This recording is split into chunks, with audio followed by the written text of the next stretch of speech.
Imagine waking up one morning and discovering that your country has changed. Not because of war, not because of an election, not because of a revolution, but because the calendar says so. It sounds ridiculous, like something invented for a movie. Yet on a tiny island between France and Spain, that's exactly what happens, twice every year. For 6 months, the island belongs to Spain. Then, without a single shot being fired, it becomes French territory. 6 months later, it changes again. And this strange arrangement has been quietly operating for centuries. No border walls, no military standoffs, no international crisis, just one tiny island that keeps switching countries. And strangely enough, it might be one of the most successful examples of international cooperation on Earth. The island is called Pheasant Island. At least that's the English name. In French, it's Île des Faisans. In Spanish, Isla de los Faisans. And despite its unusual political status, most people have never heard of it. In fact, many maps barely acknowledge its existence. That's partly because the island is incredibly small, only a few hundred meters long, no permanent residents, no businesses, no hotels, no tourists wandering through the streets. Because there are no streets, no houses, no town. At first glance, it looks completely insignificant, and perhaps that's what makes its story so fascinating. Because some of the most important moments in history happen in places nobody expects. To understand why this island exists in such a strange political situation, we need to go back several centuries. Europe was a very different place. Powerful kingdoms competed constantly, borders shifted, wars erupted frequently, and France and Spain were among the continent's most powerful rivals. For generations, conflict between them shaped European history. Armies marched, cities changed hands, thousands died. The relationship was often defined by distrust, which makes what happened on this tiny island even more surprising. In the 17th century, both countries were exhausted by war. Years of conflict had drained resources and destabilized entire regions.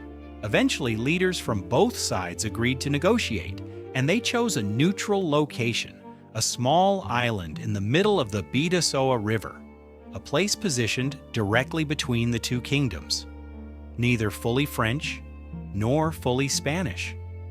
A place where both sides could meet without appearing to surrender ground.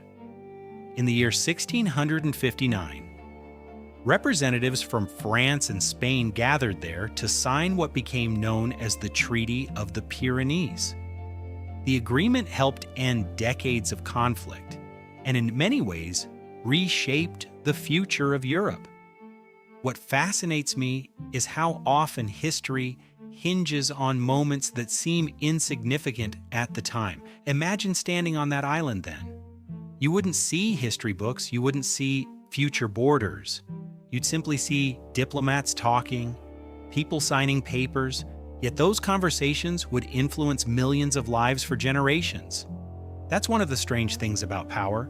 Its biggest changes often happen quietly, not on battlefields, but around tables. The treaty itself did more than end a war. It established a framework for cooperation. And over time, that spirit of cooperation evolved into something extraordinary. Rather than permanently assigning the island to one country, France and Spain eventually developed a shared arrangement. Every 6 months, sovereignty changes.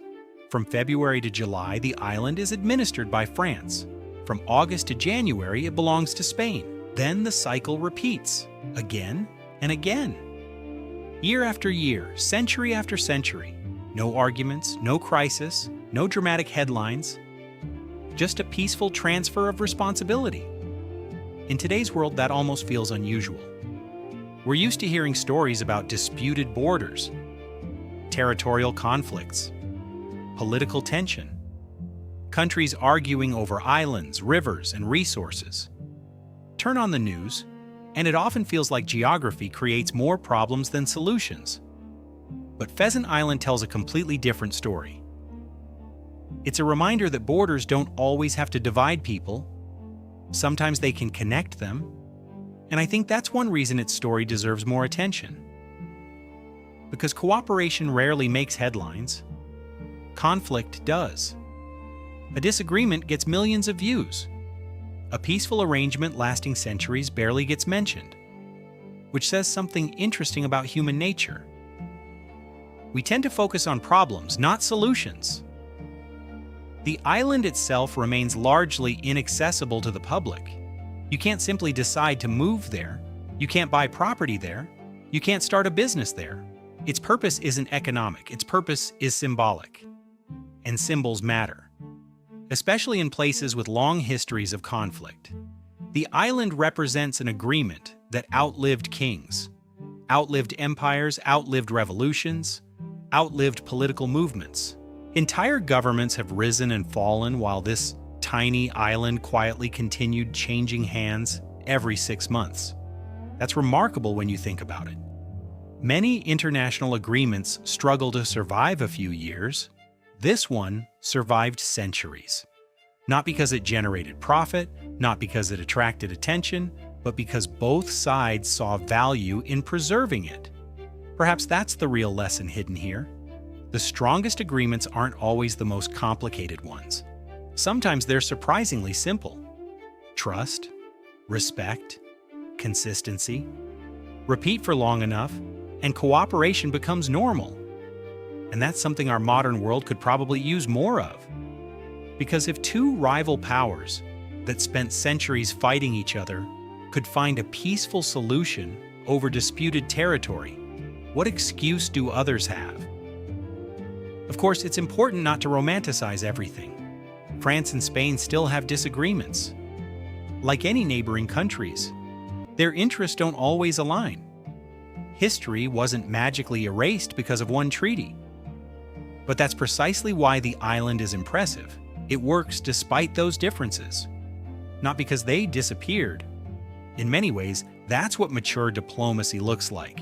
Not perfect agreement, not permanent harmony, just a willingness to manage differences without turning them into conflict. And frankly, that's far rarer than it should be. Today, most people crossing the nearby border barely think about it. Travel between France and Spain is routine. Cars move freely. Tourists explore both countries. The old rivalries that once shaped the region have largely faded into history. Yet sitting quietly in the river remains a small reminder of how difficult peace can be, and how valuable it becomes when achieved. A tiny island, no population, no skyscrapers, no natural resources, nothing that should make it important. And yet it tells a story bigger than many countries. A story about diplomacy, about compromise, about two nations choosing cooperation over conflict. As the river flows between France and Spain, the island waits patiently for its next transfer. 6 months, French, 6 months, Spanish, again and again. A tradition so unusual that it almost sounds fictional, yet it has endured for centuries.